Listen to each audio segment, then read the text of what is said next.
Bienvenue dans cette nouvelle vidéo. Aujourd'hui, on accueille le fondateur de Loki, qui est une société d'investissement clé en main.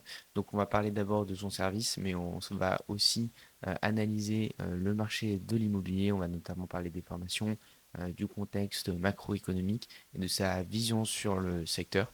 Voilà, je te souhaite une très bonne vidéo. Je suis super heureux de pouvoir t'accueillir aujourd'hui pour parler de Loki et parler aussi de ta vie entrepreneuriale en tant qu'entrepreneur. Ravi aussi d'être là aujourd'hui. Merci beaucoup pour l'invitation. Et Avec puis, grand plaisir. plaisir de découvrir vos nouveaux bureaux. Ce que je te propose, c'est que tu te présentes. Tu présentes d'abord ton parcours d'entrepreneur et que tu présentes un petit peu aussi Loki et ce que vous faites. Moi, du coup, Dimitri Jounitski, l'un des trois fondateurs de la société Loki, qui fait vraiment de l'investissement locatif clé en main et sur mesure. On en parlera un petit peu après. Pour parler plus de mon parcours, ça fait une bonne dizaine d'années que je suis dans l'immobilier. J'ai travaillé sur plusieurs métiers différents. J'ai fait pas mal de courtage en D'accord. prêt immobilier, notamment avec des clients expatriés, donc des Ok. Français qui travaillent à l'étranger. J'ai fait un court passage en banque. Ça m'a pas plu plus que ça parce que beaucoup trop réglementaire Hmm. pour moi. Et j'ai fait pas mal de gestion de patrimoine et Ok. d'investissement vraiment ciblé. Donc j'ai fait de l'immobilier un peu indirect Ouais. parce que j'ai travaillé sur des services annexes. Mais voilà globalement mon parcours depuis 10 ans. Ouais, t'as travaillé dans le secteur quand même bien avant. Ok. Ouais. J'ai fait un peu d'agence immobilière aussi au tout début. Ouais, ok. Voilà, donc j'ai quelques repères. Je connais bien les différents acteurs quand même. Ouais, c'est ça, Ok, super. exactement. Et alors, quand est-ce que tu as créé Loki? Alors, Loki, ça s'est créé pendant la pandémie du Covid, Ok, tu sais, d'accord. à peu près sur les périodes de confinement, Ouais. déconfinement, où on savait pas trop où on en était. Et le premier jour de notre activité, c'était le 9 septembre 2020. Donc, c'est Ok. vraiment là où on a mis le site en ligne, où on a eu nos premiers rendez-vous, où on a vraiment commencé à travailler. Donc là, on a fêté nos 3 ans d'existence. Et Loki, en fait, c'est né d'une rencontre, parce que j'ai rencontré, moi, sur l'année qui a précédé Loki, j'ai rencontré Vladimir, donc l'un de mes D'accord. associés, qui lui-même m'a présenté Lionel, qui est notre troisième associé. Et en fait, sans le savoir, Vladimir et moi, on avait le projet de monter cette société, D'accord. sans savoir que l'autre Ok. souhaitait faire la même chose. Et on s'est donné rendez-vous un jour dans un restaurant à côté de Saint-Lazare. Et c'était drôle parce que je pense que pendant 3 quarts d'heure, chacun avait son idée en tête sans Ok. vouloir le dire à l'autre. Et on est arrivé à la conclusion, en fait, on s'est compris au bout d'un moment. Et en discutant, voilà, on a vu qu'on était sur la même longueur d'onde, qu'on partageait un petit peu les mêmes valeurs déjà entrepreneuriales, Ok. et puis les mêmes valeurs en termes de qualité.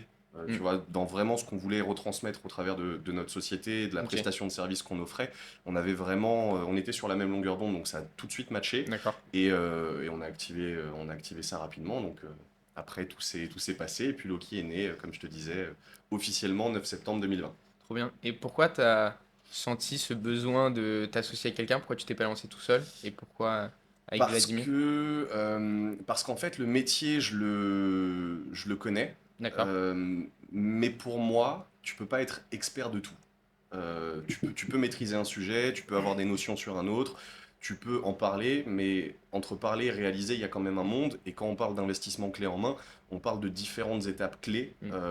que ce soit la stratégie de départ, la recherche de biens, le juridique, la rénovation, l'architecture, l'ameublement. Il y a tellement de sous-métiers à Hmm. l'intérieur de ce qu'on fait que déjà, je pense qu'humainement, ça n'aurait pas été possible de gérer ça tout seul, ou en Ok. tout cas à très très basse échelle. J'aurais pris un client par un client pour pouvoir mener à bien le Ouais. projet, et puis je me voyais pas faire les travaux, aller chez Ikea, monter les meubles en même temps que chercher des appartements. Il y aurait eu Ouais. trop de pertes Parce au niveau que de ça. au début, vous faisiez tout à trois du coup? Ouais, on était, Ok. on était que tous les trois, parce que Vladimir a une grosse expertise, lui, sur la partie chasse immobilière. Il a un D'accord. réseau vraiment long comme le bras, et il a une grosse expertise aussi juridique dans l'analyse des documents pour s'assurer que tout soit OK. Lionel, c'est un génie des travaux. Ok. Il sait tout faire, donc pour le coup, ça facilitait bien. Et moi, c'est vrai que je suis beaucoup plus sur l'aspect, je vais dire commercial, stratégique. Donc j'étais moi plus orienté conseil sur comment capter des investisseurs, D'accord. comment leur faire comprendre la valeur ajoutée de Loki. Et en fait, on a vu qu'on était ultra complémentaires parce que quand on reprend, il y a la phase de conception, la phase de recherche, la phase de travaux, et chacun de nous avait une casquette associée. Donc Ouais, ok. c'était juste idéal. C'était naturel, ça Ouais, se fait naturellement. Super. exactement. Alors maintenant, on va passer à une petite partie où en fait, le jeu, c'est juste de répondre par vrai ou faux. Ok. T'as absolument pas le droit de te justifier. Ok, Et l'objectif, c'est voilà, de pas botter en touche et vraiment toujours dire ok. vrai faux. Donc il faut pas que je botte en touche. Alors, la J'attends de voir. dernière interview, on a eu ça a botté en touche 2 fois D'accord. sur certains sujets. Donc, on verra si tu arrives à battre notre précédent interviewé. Ok, Euh, je vais essayer d'être le plus sincère possible. Ça marche, on va partir. Alors, c'est un bon moment pour investir dans l'immobilier. Vrai. Faire un investissement locatif est plus intéressant que d'acheter sa résidence principale. Ah, c'est dit. Faux. L'investissement clé en main est sans risque. Faux. La recherche du bien est la partie la plus importante d'un investissement immobilier rentable. Faux. L'investissement clé en main ne sert qu'aux débutants. Faux. Les formations d'immobilier sur Internet sont des arnaques. Faux. C'est intéressant. Peut-être qu'on développera après C'est ça. là-dessus. Loki est la meilleure solution pour investir dans l'immobilier clé en main. Vrai. Celle-là, je pense que je me doutais de la réponse. Mastéos et Beanstalk font du bon travail pour l'investissement clé en main. Vrai. Ok. Beaucoup d'entreprises du secteur vont couler avec les conditions de marché actuelles. Vrai. La crise de l'immobilier est une bonne chose pour le secteur sur le long terme. Vrai. Les passoires énergétiques sont une très grosse opportunité d'investissement. Très vrai. Ok. Bon, bah, un sans faute, hein. Bravo. Écoute, maintenant, ce que je te propose, c'est qu'on passe vraiment directement sur le service clé en main. Nous, je le rappelle, chez Imo Compare, c'est une des verticales qu'on compare. Donc, on va comparer des sociétés justement comme Loki. Hmm. On essaie d'expliquer aussi un maximum l'investissement clé en main, comment ça fonctionne, quelles sont les étapes et les choses à éviter ou les bons processus pour investir avec ce type de société. Donc, peut-être que tu peux commencer par expliquer ce que c'est l'investissement clé en main, le concept, Ouais. puis après, peut-être voilà, parler un peu des spécificités de Loki et ce que vous apportez en plus dans le secteur. Avec plaisir. Bah, l'investissement clé en main, ça peut se rapporter à d'autres secteurs que l'immobilier, mais vraiment dans ce qui est propre à l'immobilier, l'idée c'est de faciliter un maximum la vie de l'investisseur, de lui faire gagner du temps, de lui faire économiser de l'argent et surtout de lui faire bénéficier, pour moi, d'un magnifique apprentissage, surtout pour les personnes qui débutent dans l'immobilier. Donc quand je dis gain de temps, gain d'argent, apprentissage, en fait c'est résumé, si on fait appel à une société clé en main, elle s'occupe de tout, D'accord. de A à Z. Elle est vraiment censée prendre en charge chaque étape cruciale de l'investissement pour atteindre les objectifs de l'investisseur qui a mandaté la société. Donc en fait, clé en main, nous en tout cas notre vision chez Loki, clé en main veut dire pas de problème. Ok. Quand on fait appel à une société clé en Hmm. main, c'est qu'on ne veut pas avoir de soucis sur son Ouais. projet et on veut avoir certaines garanties de réussite. Et c'est ce qu'on fait aujourd'hui. Ce qui va nous différencier, alors pour parler pas forcément des concurrents ou autres, mais notre vraie valeur ajoutée, nous aujourd'hui, au-delà du clé en main, Ouais. qui est déjà, je pense, une valeur ajoutée intéressante, mais c'est vraiment le sur-mesure. Ok. On n'impose rien à nos clients, on n'a pas la science infuse sur le marché de l'immobilier, ce qu'il est aujourd'hui, ce qui sera dans 10 ans, et surtout, on ne peut pas maîtriser à l'avance les objectifs de nos investisseurs. Hmm. Donc l'idée chez Loki, c'est qu'on est extrêmement à l'écoute de ce que souhaite l'investisseur, aussi bien en termes de budget, en termes de localisation, en termes enfin, tu sais vraiment tout ce qui va monter ton projet. Hmm. On va être très à l'écoute de ça, mais aussi du pourquoi. Pourquoi on Ok. investit? Moi aujourd'hui, quand je fais des rendez-vous de découverte avec des clients, j'ai presque envie de te dire que le budget m'intéresse pas Hmm. dans un premier temps. C'est vraiment déjà savoir pourquoi on veut investir. Est-ce qu'on veut gagner de l'argent tout Ouais. de suite? Est-ce que c'est pour ses enfants plus tard? Est-ce que c'est pour On sent un quitter peu le conseiller en gestion de patrimoine qui revient. Ouais, mais C'est. en fait, c'est ça parce que entre quelqu'un qui va te dire je veux gagner tout de suite 200 euros Ouais. par mois de cash flow net, etc., et quelqu'un qui va te dire j'aurai un exemple à te donner tout à l'heure, mais j'ai 2 enfants et moi je veux juste sécuriser mon avenir, et ben nous, notre mission n'est pas la même. Ouais. La Complètement. chasse qu'on va faire va pas être la même, l'analyse qu'on va faire va pas être la même, les travaux qu'on va réaliser vont pas être les mêmes parce qu'en fait les objectifs de l'investisseur sont différents. Donc en fait nous on est extrêmement à l'écoute de ça et toutes nos missions on va les adapter aux besoins et aux objectifs de l'investisseur. Ok. Pareil pour les travaux, pareil pour l'ameublement, on n'impose rien. Hmm. C'est pas notre appartement, on n'en est pas propriétaire, on n'en sera pas locataire, donc il faut vraiment qu'on le prenne en compte. Et du coup, sur toute la chaîne de production du bien, on va offrir un niveau de personnalisation assez fort Ok. à tous nos investisseurs. Et Ok. ça, c'est ce qui nous caractérise vraiment. Aussi, j'aimerais revenir sur 2 points que tu as dit, gagner de l'argent et gagner en savoir ou en connaissance. Est-ce que tu penses que souvent sur les biens que vous faites et les projets que vous faites, vous arrivez à faire gagner plus d'argent que ce que vous coûtez à l'investisseur? Ouais. Ah oui, mais j'en suis convaincu et ça, on peut le retranscrire sur plusieurs points. Il va y avoir, je vais dire, l'économie directe. Ouais. C'est-à-dire que quand on fait une chasse de biens, l'avantage de passer par une société comme Loki, c'est qu'on a des chasseurs immobiliers qui sont vraiment salariés chez Mm. nous, qui sont sur le terrain, je vais dire 7 jours sur 7 parce que le téléphone est toujours allumé. Et en fait, c'est des personnes qui connaissent d'autres Ouais. personnes, qui connaissent d'autres personnes. Et en fait, grâce à ça, grâce au réseau qu'on s'est constitué déjà depuis 3 ans, on a, en tout cas sur des zones comme Rouen, on en parlera tout à l'heure, 90% des biens qu'on propose à nos clients qui sont du off-market. Mm. Donc, ils sont pas sur le bon coin, pas se loger, pas publiés en agence. En gros, ils sont invisibles pour le commun des Ouais. investisseurs. Ça, ça ne veut pas toujours dire qu'on gagne de l'argent. En revanche, le fait de travailler avec des partenaires externes comme des marchands de biens, on a beaucoup de marchands de biens avec qui on travaille, bah, c'est des personnes qui vont des fois vendre un petit peu moins cher. Alors, je Ok. ne parle pas d'une décote de 50% du Ouais. prix, ce serait trop beau, mais ne serait-ce que 10%, c'est une économie directe pour l'investisseur auquel il n'aurait pas eu accès. Ensuite, il va y avoir aussi le potentiel. Nous, on a une vision globale du Mm. projet. Donc, ok, on achète moins cher. Qu'est-ce qu'on en fait? Comment et pour combien? Ça permet d'aller chercher une rentabilité, donc de mettre vraiment en face du coût du projet un loyer. Et Ok. ce loyer, on sait l'optimiser pour que ça se loue vite, Ouais. pour éviter la vacance, pour limiter le turnover et surtout pour que l'investisseur, quelque part, en ait pour son argent. Donc, on est capable de sortir dans 98% des cas un autofinancement au minimum. Ce qui Ok. veut dire qu'il n'y a pas d'argent à rajouter de sa poche. Donc, on est déjà sur deux économies, D'accord. je vais dire, assez fortes. Le fait qu'on gère la totalité du projet nous permet aussi d'optimiser vraiment les coûts à chaque étape. Parce que demain, si toi, tu vas voir Orpi ou Century 21 pour acheter un bien, que tu contactes une architecte pour faire les plans, un artisan pour autre chose, en fait, chacun va te mettre son tarif maximum Ouais. parce qu'il gère sa mission. Nous, comme on gère tout, on n'est pas sur des tarifs maximum. Et on pourra en parler tout à l'heure, mais il y a aussi une économie là-dessus. Et après, on parlait de l'apprentissage. Nous, on essaye d'impliquer au maximum nos clients. Alors après, on sait que c'est du clé en main et qu'en Ouais. général, ils délèguent. Donc on ne va pas les forcer à rentrer dans le projet. Ouais, c'est Mais sûr. pour ceux que ça intéresse, il y a pour moi un gros gain financier même à s'impliquer dans le projet. Mm. Parce que le fait de suivre son projet permet bah, déjà d'économiser le coût d'une formation qu'on pourrait acheter sur Internet. Complètement. Et les formations, alors à part celles qui sont à 100 euros, mais globalement, quand tu regardes les prix des plus gros coaching ou formateurs, coach ou formateurs, ça va varier entre 1000 et 5, 6, 7 000 euros les Ouais. formations, donc ça Ouais. peut coûter cher. Donc ce que je veux dire, c'est que nous, on fait de l'apprentissage par la pratique, on Mm. prend les gens par la main, on leur montre comment faire pour qu'ils puissent dupliquer. Si c'est avec nous, tant mieux, si c'est tout seul, tant mieux. Et puis on leur fait gagner vraiment, on leur fait économiser de l'argent à toutes les étapes du projet.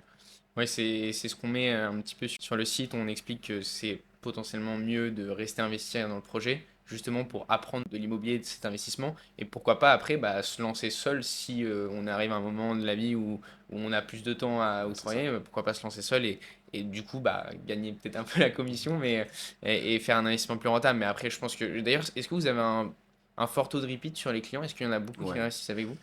Alors, j'ai pas les statistiques avec Ouais, moi, mais en tout cas, en 3 ans, donc le client avec qui on a le plus réinvesti, il a fait 8 projets avec nous en 3 ans. ok, Bon, là, il y a juste un changement de situation pro de son côté, mais ouais, ça va repartir logiquement en 2024, donc on va continuer à enchaîner. Et sinon, c'est vrai je vais te dire qu'on a à peu près entre 20 et 25% de réinvestissement de la part de nos ok. clients. Et à défaut, pour ceux qui n'ont pas forcément, qui ont plus de capacité d'emprunt ou qui ont mis tout leur apport dans le projet, Hmm, ce genre de choses, à défaut d'avoir un réinvestissement, on a beaucoup de recommandations. ok. Donc ça, c'est plutôt intéressant. Quels sont pour toi les risques associés à investir avec une société clé en main? Je pense au même titre que qu'investir ou que travailler avec n'importe quelle société dans n'importe quel domaine. Si toi demain t'achètes un appartement, que tu dois faire des travaux, tu vas choisir Mm. un artisan, t'es pas à l'abri qu'il cesse son activité, qu'il se mette en faillite et que tu perdes tes billes. Maintenant, les sociétés d'investissement clé en main, il y a quand même, en tout cas chez Loki, la manière dont on fonctionne, il y a quand même un avantage qui diminue drastiquement le risque. C'est que nous, par exemple, on n'encaisse absolument rien de la part du client tant qu'il n'est pas propriétaire. Ça veut dire que Ouais. même si on devait se mettre en faillite, en cessation d'activité, ce qui est pour le coup pas près d'arriver, je touche du bois, mais en fait le client, il serait au minimum propriétaire de son bien. Si on n'a pas été jusqu'à cette Ouais. optique-là, il perdrait pas un centime, il aurait Mm. perdu 3 mois de sa vie à copiloter le Complètement, projet. ouais. Mais il y a pas de, pour moi, il n'y a pas de risque réel de perte financière à Mm. travailler avec une société de ce type, parce voilà, si on achetait un bien, que le client s'engageait Ouais. contractuellement à le racheter et qu'il y avait un couac entre-temps, pourquoi pas. Mais là c'est pas le cas.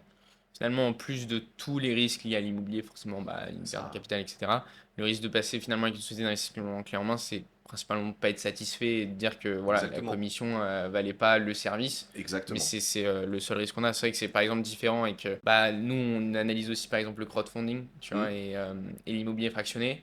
Bon, là, il y a un vrai sujet sur l'intermédiaire qui te fait investir. Et là, pour le coup, c'est vrai que si lui, l'intermédiaire, bah, fait faillite, là, c'est plus compliqué. Ah bah oui. Bon, on peut le voir aussi bah, avec FTX, tu vois. Quand Hmm. l'intermédiaire, il a craché, j'ai perdu mes sous. Alors que moi, je voulais juste prendre un risque sur l'actif. Et là, c'est pas le cas avec une société d'investissement clairement. Non, c'est complètement différent et je pense que c'est pour ça aussi que ça fonctionne. C'est comme une agence immobilière. C'est pas du tout le même métier, mais si on le schématise comme ça, demain, toi, tu passes la porte d'une agence Ouais. immobilière, quel risque tu as de perdre de l'argent Mm. tant que tu n'achètes pas? Ouais. Le seul risque, c'est que tu achètes aujourd'hui bien plus cher que ça ne vaut, que tu aies besoin de revendre demain et que tu perdes de l'argent là-dessus. Mais Mm. ça, c'est les tendances du marché, c'est pas vraiment la société en tant que telle. Ou alors tu pourrais dire, ok, défaut de conseil, vous m'avez fait acheter trop cher. Ouais. Mais sinon, il n'y a vraiment pas d'argent engagé tant Mm. que l'investisseur n'est pas propriétaire.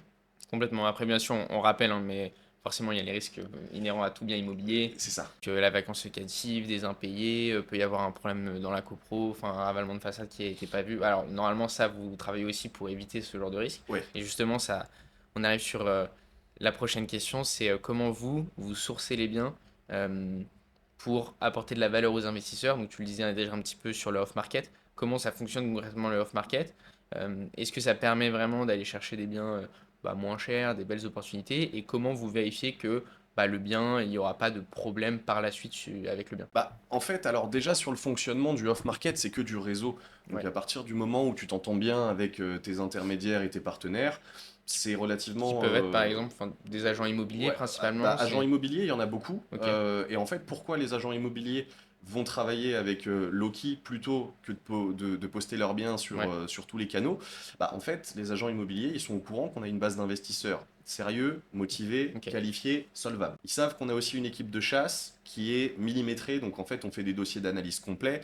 Hmm. On loupe jamais, à partir du moment où nos investisseurs font une vente, sauf pour un défaut de financement, on va au bout. Ok. Donc en l'occurrence, on est quelque part un gage de confiance à la fois pour les investisseurs dans l'expertise qu'on va leur apporter, mais à la fois pour les partenaires externes, type agents immobiliers, marchands de biens, ce genre de partenaires, parce qu'ils savent que le projet est encadré et qu'en face, ils n'ont pas un particulier qui peut être un peu volatile Ouais. ou pas mature sur le projet, ou se rétracter, ou faire 10 visites de biens. Hmm. Donc on fait gagner du temps un petit peu à Ouais, tout le ok. monde. On prend du temps, nous, pour en faire gagner aux autres. Je profite pas, parce que tu as fait un peu de courtage, donc Mm. tu connais un petit peu, j'imagine, sur les banquiers. À quel point les banquiers vont aller vérifier les chiffres que tu leur exposes justement sur, bah, je sais pas, une estimation de loyer, sur ces choses-là? Est-ce qu'ils vont aller vraiment en profondeur ou ils vont faire assez confiance finalement aux chiffres que tu leur présentes? Ils vont, alors sauf dans le cas de gros projets, ou Ouais, alors moi j'ai déjà eu le cas sur des banques, des petites banques en région, où le banquier se déplaçait voir l'appartement d'accord, parce que le dossier était un peu bizarre ok. et bon, enfin un peu limite, mais c'est ultra rare. Par Hmm. exemple, pour les cas des banquiers en Île-de-France, il n'y en a aucun qui va se déplacer, il Ouais, y en a même aucun qui va, de ce que j'en sais et de ce que j'ai fait, il n'y en a aucun qui vérifie. En fait, le banquier, par exemple, tu me parlais des estimations de loyer. Dans le dossier, il va te demander un avis de valeur locatif. d'accord, ok. Un, deux, trois avis de valeur locatifs de trois sociétés différentes. Donc, par exemple, toi, tu peux solliciter, je prends des grands noms, mais tu peux solliciter Orpi, Guilloquet, Hmm. Century. Les trois te font un avis de valeur qui équivaut à peu près. Le banquier fait une moyenne, il va compter ça, sachant qu'il pondère. Ok. Si toi tu présentes un loyer à 1000 euros, il prendra Hmm. jamais 1000 euros en compte. Ok. Il va toujours pondérer à 70%, Hmm. 80 pour certaines banques, 90 pour d'autres, mais il va toujours pondérer un petit peu pour limiter toujours le risque, Ok. prévoir de la vacance, prévoir ce genre de Hmm. choses. Donc ils vont pas être dans de la vérification absolue. Ouais. Après, ils ont quand même des services un peu plus Hmm. spécialisés, ils ont des services réglementaires. Ok. Donc le dossier passe en commission ou en analyse.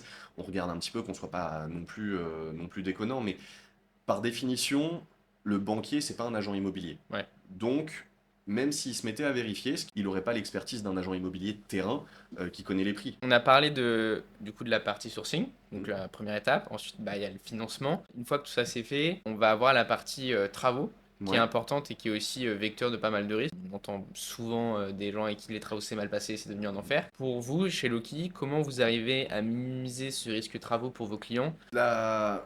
de la réactivité et de la proximité. C'est D'accord. vraiment, alors ça peut paraître bizarre de dire comment tu minimises des risques sur un chantier. Ah bah, avec de la proximité. Hmm. Ok, je vais développer un peu, mais en fait, ce qu'il faut savoir, c'est que nous déjà le dossier il est ficelé en amont. Notre manière de procéder chez Loki, c'est avant de présenter un bien à un investisseur, donc avant même qu'il fasse la visite, on va lui présenter un dossier d'analyse sur ce bien. D'accord. Dans ce dossier d'analyse, on va faire un chiffrage travaux. Donc nous, on a nos simulateurs internes, selon les caractéristiques du bien qui vont nous donner un montant de travaux. Ce montant, il est toujours validé à deux niveaux. Par l'architecte qui est interne à Loki et qui va gérer le chantier, et D'accord. par Lionel qui gère tout le pôle rénovation. Ok. Lionel se déplace sur les chantiers pour se dire, OK, il y a un chiffrage qui est sorti, voilà ce qu'on a à faire, est-ce que c'est cohérent, est-ce qu'on est bon. Donc déjà, à moins d'être dans le cas d'une vente longue où on présente le chiffrage aujourd'hui et les travaux commencent dans un an et demi, déjà sur un laps de temps classique, le montant de travaux ne va pas bouger. Ok. Ça, c'est le premier bon point. Le deuxième, c'est qu'en général, à partir du moment où le compromis est signé et qu'on a les 10 jours de rétractation qui sont levés, on va déjà commencer à passer quelques commandes pour maintenir les D'accord. coûts et éviter les ruptures de stock Ok. derrière. Alors, on ne peut pas tout faire, Hmm. parce que s'il y a un défaut de financement de la part de l'investisseur, on se retrouve avec du Ouais. stock qui va pas convenir. Et on va dire qu'on le fait sur des matières premières et sur des matériaux traditionnels qu'on pourrait utiliser dans tous les logements. Et derrière, c'est vraiment du suivi. Donc quand je parle de proximité, c'est-à-dire qu'il y a deux personnes qui vont faire le suivi de chantier, l'architecte et Lionel. Chacune de ces personnes se déplace entre une et deux fois par semaine sur le chantier. D'accord. Donc ça fait entre deux et quatre visites semaine. Sur 5 jours de travail, c'est quasiment une visite par jour. Hmm. Et l'idée, c'est de s'assurer qu'on soit dans les délais par rapport à l'échéancier qu'on a donné à l'investisseur, qu'on respecte le budget, et surtout qu'on respecte la qualité qu'on lui a promise et qu'on lui a vendue. Ok. Donc nous, on se prémunit un petit peu de tous les aléas avec un suivi ultra régulier, avec un délai raccourci entre le moment où on fait le chiffrage et le moment où on applique vraiment. Parce qu'il faut savoir qu'on fait tout de telle manière à ce que, à J+1 de la signature de l'acte authentique, les travaux commencent. Ok. Donc Ouais. on n'attend pas très longtemps. Et derrière, on travaille aussi, on n'est jamais focalisé qu'avec une enseigne pour les matériaux, pour les D'accord. meubles, pour tout ça. Parce que si l'enseigne, là on a vu avec Ikea qu'il y avait des gros problèmes Hmm. de stock, bah, si Ikea a pas, on peut pas dire au client, bah, on fait pas. Donc en fait, nous on travaille vraiment sur du multi-enseigne, déjà Ok. pour laisser le choix en termes de personnalisation quand on en parlait, et puis pour pallier un petit peu au risque éventuel de rupture de stock. Ok. Et est-ce que malgré tout, vous avez déjà des grosses galères avec un client et comment vous l'avez géré?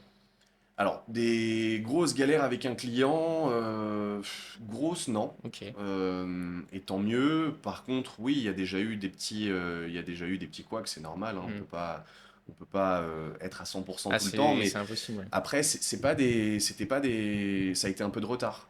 Par exemple, bah, typiquement, entre l'année dernière, ça a été assez compliqué parce qu'entre les prix des matériaux Hmm. et des matières premières, qui pour certains ont fait plus 800% de hausse, les ruptures de stock à répétition, etc., bah, c'était compliqué de tenir les délais. Ouais. Le problème, c'est que le client avait négocié un différé, le différé allait arriver à son terme, donc il fallait qu'on mette un coup de collier, et puis les échanges se sont un peu musclés avec le client, mais au final, il était très satisfait. Ok. Très satisfait. Voilà, ça peut être, globalement, c'est ça, ça peut être un petit peu sur les délais, même si on essaye toujours d'être large et précautionneux sur les délais qu'on va annoncer. Jamais sur la qualité. On n'a jamais eu un mauvais retour sur la qualité Ok. pour dire c'est pas conforme, ou alors ça me plaît pas, ou alors vous m'aviez vendu quelque chose de relativement haut de gamme et c'est cheap. Hmm. Ça, c'est jamais arrivé. Et sur le budget, ouais, forcément l'année dernière, et ce qu'on déteste, hein, mais il y a eu quelques clients avec qui on a dû réajuster les budgets en cours de route, Hmm. notamment dû aux augmentations des matières Ouais. premières, parce que bah, on peut pas tout absorber. Donc on a absorbé une partie des augmentations, nous, Ok, quand même. quand même, parce que bah, c'est un peu aussi notre logique chez Ouais. Loki. Mais après, on n'a pas pu faire à 100%, donc forcément, il y a eu aussi des petites tensions là-dessus. Mais après, ça s'est bien réglé et les clients étaient contents. Ok. Donc il n'y a pas de gros couacs, mais forcément, des petits retards, des variations de budget, même si c'est très rare et surtout très léger, ça arrive. Alors que ça fait maintenant, bah, du coup, avec le Covid, quasiment 2 ans et demi, 2 ans et demi que Loki s'est fondé. 3 ans, ouais. 3 ans. Le 9 3 ans. septembre 2023, ça faisait 3 ans. Ok. Donc un peu Ouais, plus. donc quand même, il y a un peu de track record. Et combien de projets? Pardon? Combien de projets sur Loki depuis la création? Bah là, je vais te le dire un petit peu de tête, mais Ouais. globalement, on a fait 150 projets aboutis, Ok. à peu près. Ok. La première année, 2021, on a fait un peu plus d'une cinquantaine. 2022, on a dû monter à peu près 80. Hmm. Et cette année, on va faire à peu près 80 également. Donc, Ok. on va dépasser les 200 projets. Mais de terminer de tout bien à peu près, ouais, 150. Super. Maintenant, on va passer à une autre partie. Et justement, la partie travaux, ça me permet aussi de reposer la question, enfin, de repartir sur autre chose. C'est c'est la partie où on essaie de mettre un peu Loki sur le grill. Donc, nous, on fait nos analyses aussi sur chaque société clé en main. Forcément, bah, il y a des points qu'on trouve très positifs et des points où on a plus des réserves, on va dire. Bien sûr. Normalement, ce qu'on veut faire, c'est prendre des avis négatifs qui sont en ligne et bah, te faire répondre à ces avis négatifs. Malheureusement, on n'en a pas trouvé sur Loki, donc tant Heureusement. mieux pour vous. Du coup, il y a un premier point qui n'est pas forcément typique à Loki, mais qui est plus sur l'investissement clé en main en général. La commission, elle est payée au moment où l'offre est signée, enfin l'acte de vente est signé. Ouais. Et du coup, vous êtes payé à ce moment-là. Oui. Sauf que votre travail ne s'arrête pas là, puisque vous Oui. devez faire les travaux, gérer les travaux.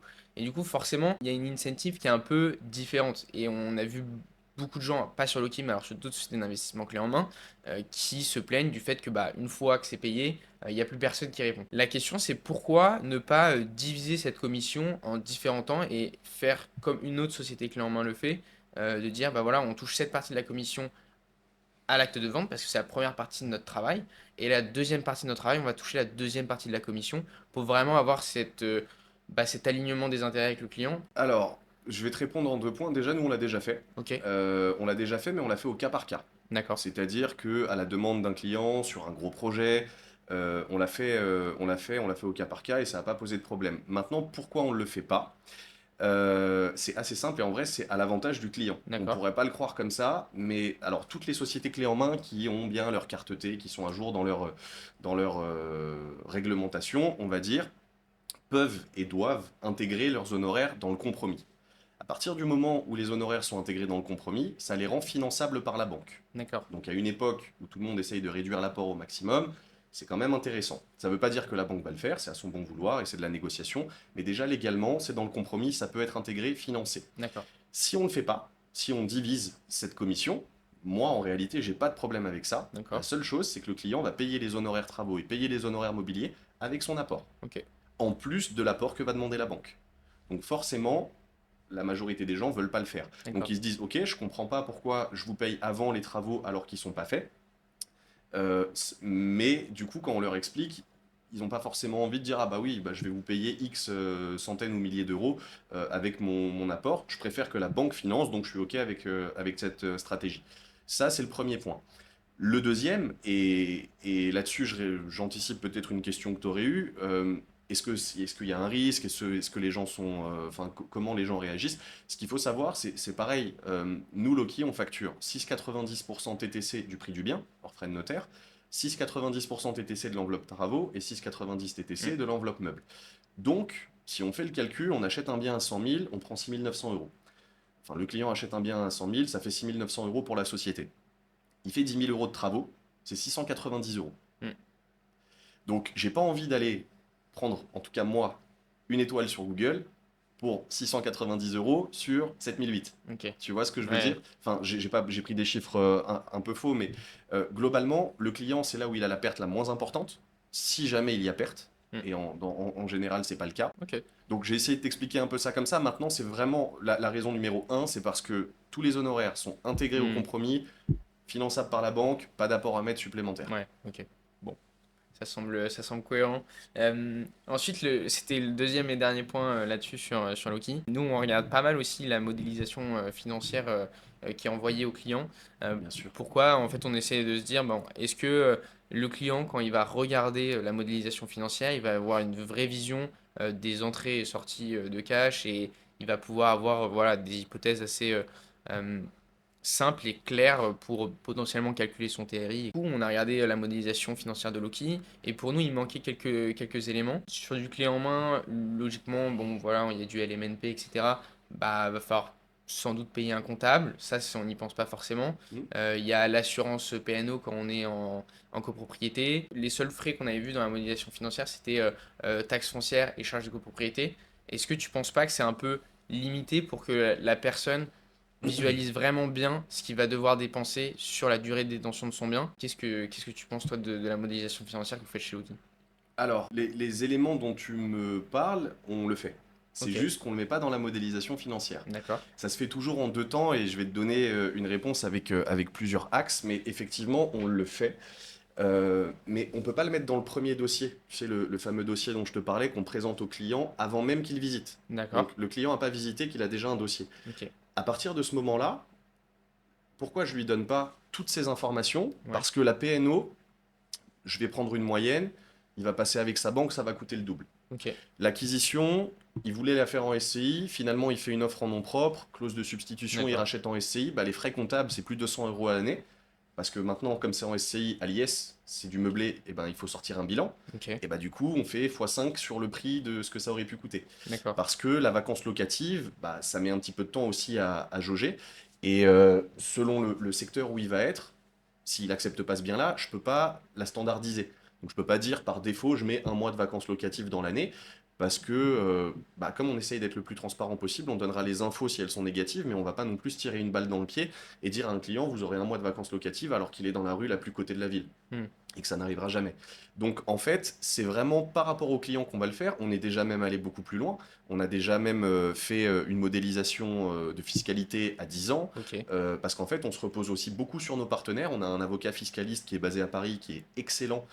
Et qui va venir nous aider sur des dossiers qui sont un peu complexes ou sur des profils, par exemple expatriés avec qui on travaille D'accord. beaucoup. On va s'appuyer sur nos agences partenaires en gestion locative pour connaître exactement les fourchettes de location possibles, pour être toujours conservateur, pas surcoté, savoir quels sont les délais de relocation, parce que ça c'est plus important Hmm. pour nous que la vacance, parce qu'il y en a beaucoup plus. Ok. En fait, on a plus de turnover que de vacances typiquement Ouais. sur les biens.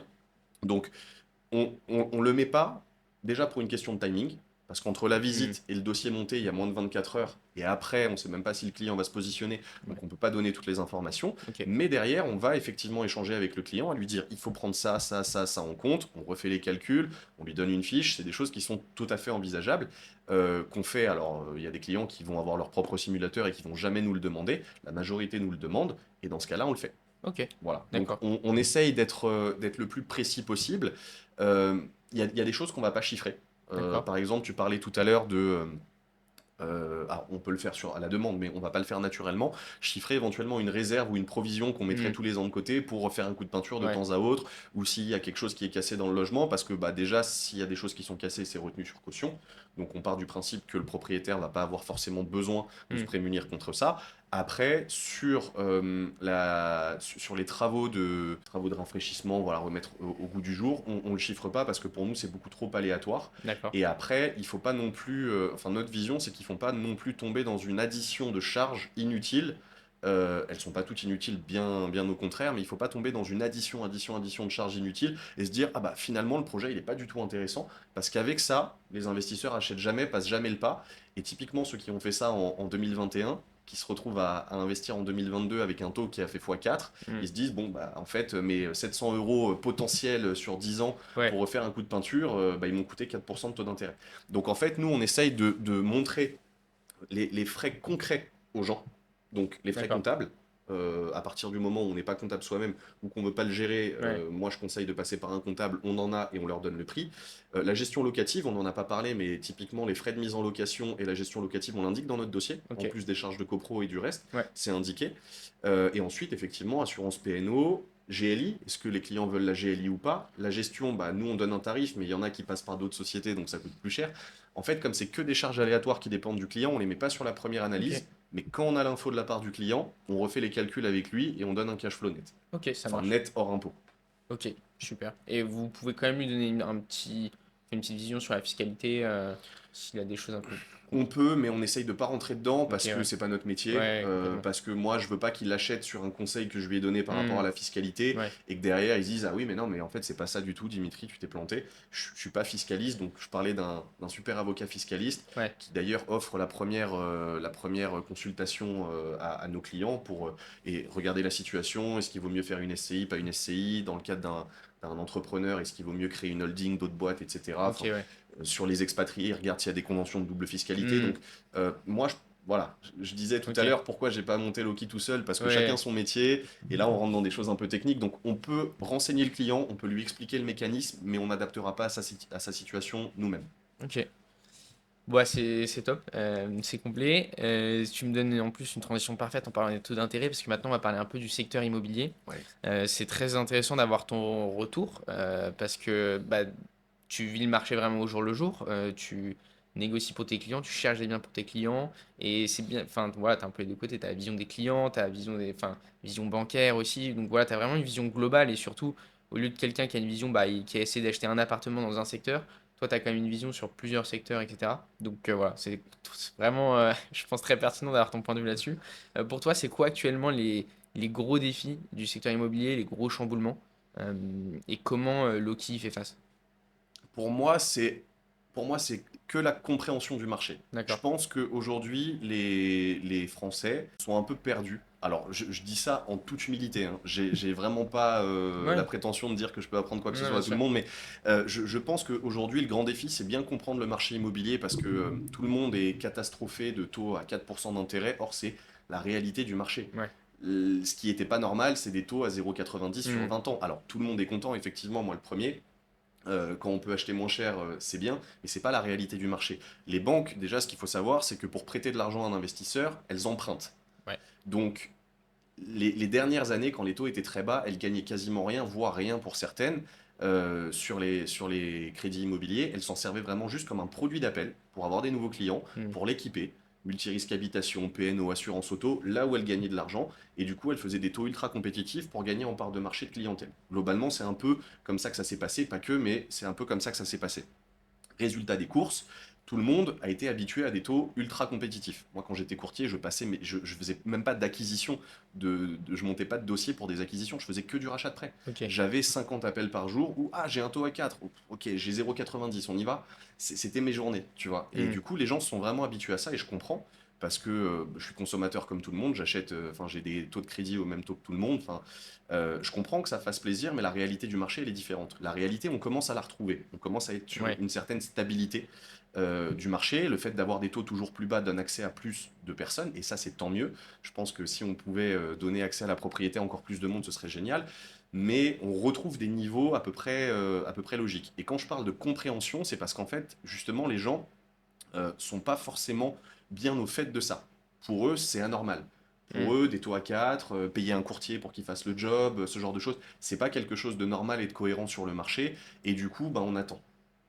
Bon, je sais pas pour toi, mais moi, mes parents et mes grands-parents, quand ils ont fait des crédits il y a 20 ans, 30 ans, 50 ans, Ouais. c'était des taux à 15%. Et voilà. Après, il faut juste calibrer par rapport à ses objectifs. Hmm. Est-ce qu'on veut être propriétaire ou est-ce qu'on veut attendre d'avoir un crédit à 1%? Ouais. C'est aussi un peu la différence. Donc moi, l'enjeu, c'est je déteste le mot éduquer, mais d'essayer d'enseigner et de faire comprendre un petit peu aux gens le mécanisme, comment ça fonctionne.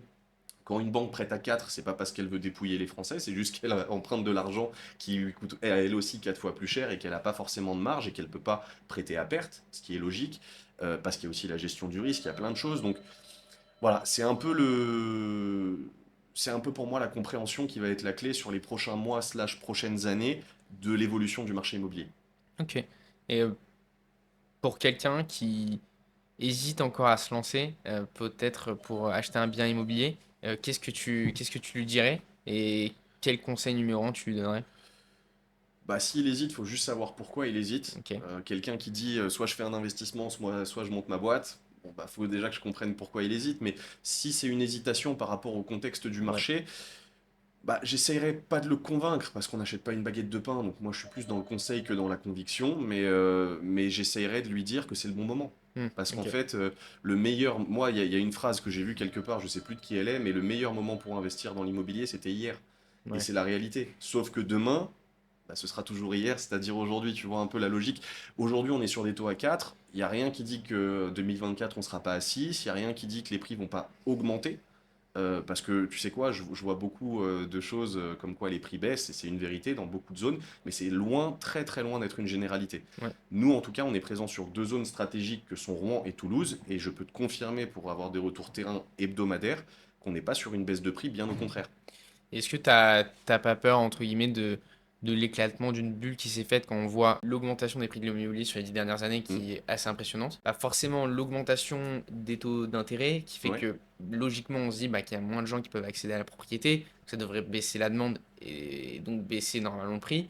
On voit aussi une quantité de transactions sur le marché qui a énormément baissé et des prix qui bougent pas trop. Est-ce que toi, t'as pas peur que il y ait une sorte de bulle et que d'un coup ça se crache complètement? Bah, Pas vraiment parce que je vais te prendre l'exemple de Rouen. Ouais, La ville de Rouen, alors les prix ont monté comme partout, sauf que déjà, on n'est pas à 10 000 euros le mètre, hein. ouais. Rouen, si tu fais une moyenne de la ville, tu sors à peu près à 2 800 euros le mètre carré, ce qui est loin d'être beaucoup trop cher ou beaucoup hors marché. Tu vois, c'est une ville qui géographiquement est placée à 1 heure de Paris, qui est à 30 minutes des plages, qui est la capitale normande et qui a toute l'attractivité et l'activité économique nécessaire à son bon développement. Donc pour une ville de ce calibre-là, 2 800 euros le mètre carré, on est très loin d'être déconnant. Ce qu'il faut savoir ensuite, c'est pourquoi les prix baissent pas. Les prix baissent pas, par exemple, à Rouen, pourquoi? Deux raisons. Première, c'est que la ville, elle est quand même poussée par des projets urbains d'envergure. Mm. Il y a une partie de la ville qui est en train d'être refaite, modernisée, beaucoup plus de verdure, impact écologique positif, mobilité verte et neutre. Enfin, tu vois, il y a quand même des projets qui intéressent les gens et qui, naturellement, font prendre de la valeur parce que c'est un embellissement de la ville. Donc, quand tu embellis quelque chose, logiquement, ça coûte plus cher, sauf si tu t'es trompé.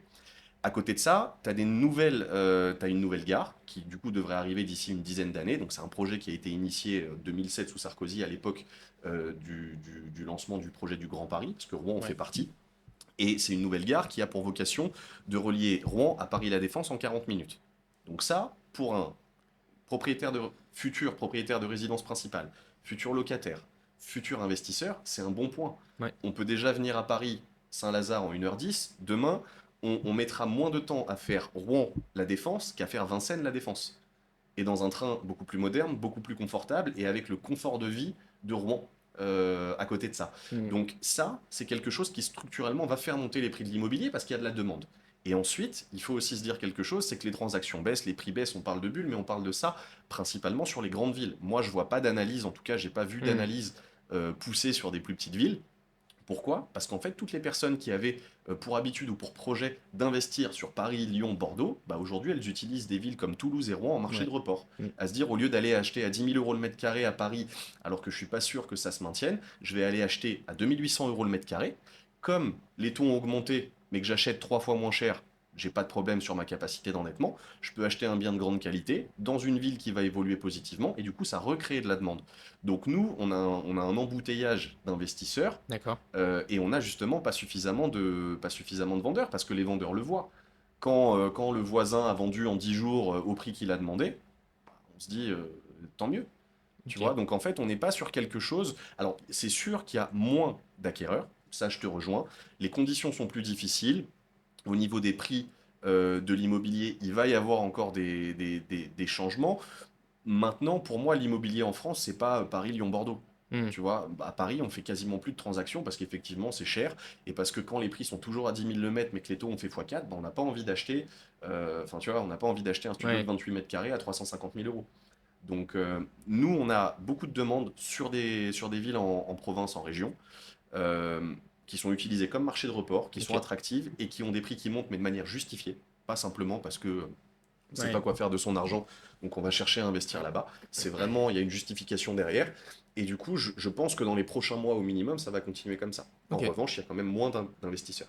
Ouais. Ok. Tu le sens directement chez Loki aussi qu'il y a un peu moins de pipe, on va dire, de potentiels investisseurs qui viennent vous voir, où vous avez réussi quand même à garder le même nombre de projets un petit peu malgré le contexte. Parce que qui est un peu finalement anxiogène. Parce qu'en plus de bah, des conditions qui sont difficiles, bah, il y a des gens qui vont avoir une façon de penser de se dire bah, ça va baisser en fait. Si j'achète maintenant, je vais perdre. Enfin, je pourrais acheter moins cher plus tard. Mm. Et ça, vous le ressentez chez Loki ou pas tant que ça? Alors, sur la volumétrie des investisseurs qu'on a, on n'a pas un gros écart avec avant parce qu'en fait, nous, on a un avantage, c'est on n'est pas très gros. Ok. On est un petit peu, enfin, par rapport à une usine, moi je me vois un peu plus comme l'artisan, Ouais. mais en fait, on a toujours un niveau de volume qui est relativement constant parce que justement, on n'a pas 200 projets par mois, Mm. tu vois. Donc ça, c'est quand même le premier avantage, c'est qu'on maintient notre demande. Ensuite, effectivement, ce discours-là, on l'entend beaucoup bah, j'entends que ça va baisser, donc je préfère attendre Ok. et je préfère acheter moins cher. Ça me pose un problème, pas du tout, parce que chacun est libre de faire ce qu'il veut. Mais ce que je veux dire, c'est que ça, c'est pas une réflexion qui, pour moi, est pertinente quand on veut vraiment investir. Mm. Pourquoi? Parce qu'aujourd'hui, ok, les taux sont plus chers et peut-être qu'on achètera 10% moins cher son bien immobilier dans 6 mois.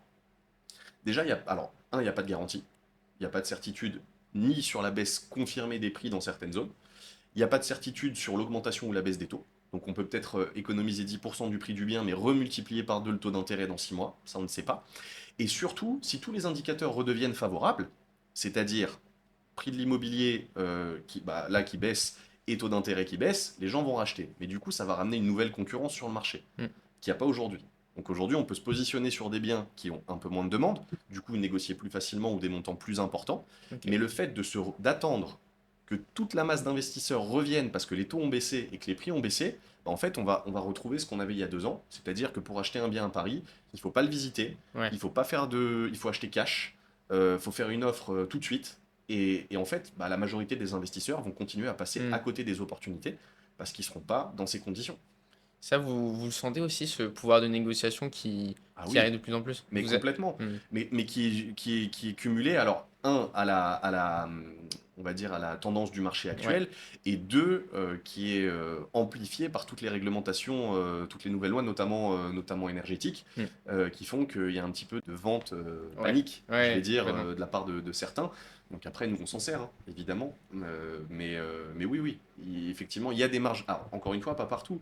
Je pense que dans le Triangle d'Or à Paris, il n'y a pas des grosses marges de Ouais. négociation et que les gens qui vont acheter dans le Triangle d'Or à Paris, ils sont pas dans une optique de bulle ou de pas de bulle, tu Mm. vois. D'autant plus que pour perdre de l'argent en immobilier, comme à peu près partout, demain tu achètes des actions, pour que tu perdes de l'argent sur des actions, il faut que tu les vendes. Ouais. Tant que tu les détiens, tu n'as rien perdu, théoriquement. L'immobilier, c'est pareil. Tu achètes un bien aujourd'hui à 100 000 euros, demain il est coté à 80, ok.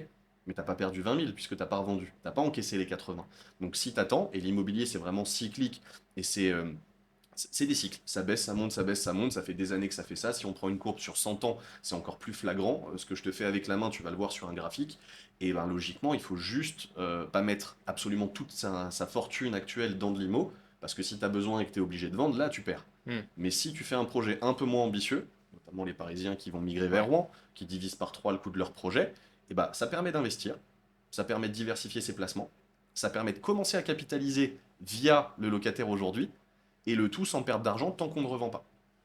Donc il y a un pouvoir de négociation, pour revenir sur le point numéro 1, parce que je me suis un peu égaré, mais il y a un pouvoir de négociation aujourd'hui qui est plus fort du fait qu'il y ait moins d'investisseurs et que les propriétaires soient au courant des Ouais. complexités du marché actuel, mais c'est pas non plus transcendant.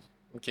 Oui, potentiellement, ils ont le schéma inverse de dire si ça baisse, autant vendre tout de suite. Mais c'est pas flagrant. Ouais, oui. Non, c'est C'est vrai qu'au pas... vu du contexte, on aurait pu s'attendre à quelque chose de vraiment plus marqué que comme baisse, qu'on peut voir potentiellement dans l'immobilier neuf, hein, ou le bureau qui est vraiment en crise. C'est vrai que le résidentiel, bah, qui répond à un besoin vital de Bien tout le sûr. monde, la baisse est beaucoup moins importante sur ce secteur-là. Donc, Oui, même Paris, là, si on fait un tour sur les chiffres, je suis pas sûr qu'on ait perdu 20% à Paris, hein, non, non, clairement, tu vois. clairement. Et encore, on parle d'une moyenne. À Paris, il y a, je dirais déjà 20 marchés par arrondissement, et à Ouais, l'intérieur complètement. de ces 20 marchés, on doit avoir 50 micro-marchés. Hmm. Donc en fait, il y a des quartiers de Paris qui, j'en suis convaincu, je ne peux pas regarder les chiffres, mais qui continuent de monter. Hmm. C'est en fait, tout est question d'offre et de demande, mais comme les gens ont besoin de se loger, qu'on soit propriétaire ou locataire, si un locataire a besoin d'un appartement, il faut qu'il y ait un propriétaire au-dessus. Et le Ouais. propriétaire, ben voilà, il y en a qui ont aujourd'hui plus de facilité que d'autres à trouver des financements, parce que c'est la vraie complexité.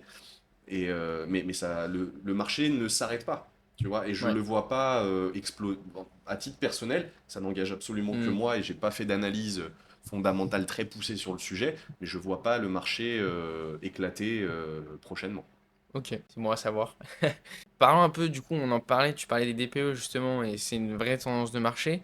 Est-ce que toi, tu vois vraiment comme une opportunité pour Ouais. faire des investissements? Pourquoi? Parce que bon, on sait que la rénovation énergétique, il y a quand même pas mal de sujets entre bah, la différence potentiellement des LED qu'on peut avoir en fonction des différents diagnostiqueurs, le prix de la rénovation énergétique qui peut être très coûteuse, les aides qui sont compliquées à avoir, on sait que ça peut être vraiment une énorme galère d'aller chercher des aides. Comment vous faites? Est-ce que vous en faites d'ailleurs de la rénovation énergétique? Enfin, vous accompagnez vos clients sur la rénovation Sur énergétique, 100% des projets. 100% des projets. Et pourquoi, selon toi, il y a une création de valeur et c'est quoi le process pour créer de la valeur avec ce DPE? Bah déjà, je pense que à partir du moment où tu es un professionnel de l'immobilier qui travaille sur ce qu'on fait nous, c'est-à-dire Ouais, du LMNP, location meublée non professionnelle, t'as déjà, je pense que tu as déjà un impact écologique. ouais. Pourquoi? Parce que tu prends du vétuste, tu le transformes en quelque chose qui est aux normes actuelles. Mm. Donc, tu l'améliores, tu le rends de nouveau habitable, enfin bon, il y a énormément de choses, donc je pense que déjà, rien que pour ça, tu as un impact écologique. Après, dans la rénovation qu'on fait, et pourquoi je te dis très rapidement que c'est 100% de nos biens sur lesquels on va fonctionner de la sorte, c'est parce que, avec la dernière loi, 2034, tu ne peux plus louer de logements notés E ou plus. Ok, Enfin, ouais. le plus, c'est Mm. déjà en cours. Mais tu ne pourras plus louer les logements qui ont la lettre E. Et nous, bah, on a des clients qui vont détenir des biens jusqu'après 2034. Donc on a déjà cette obligation à long terme pour pas se mettre en défaut de conseil et surtout pour pérenniser leur investissement. Ouais. Enfin, je me vois pas vendre un appartement à un client, faire des travaux de rénovation à l'intérieur et sortir avec un DPE.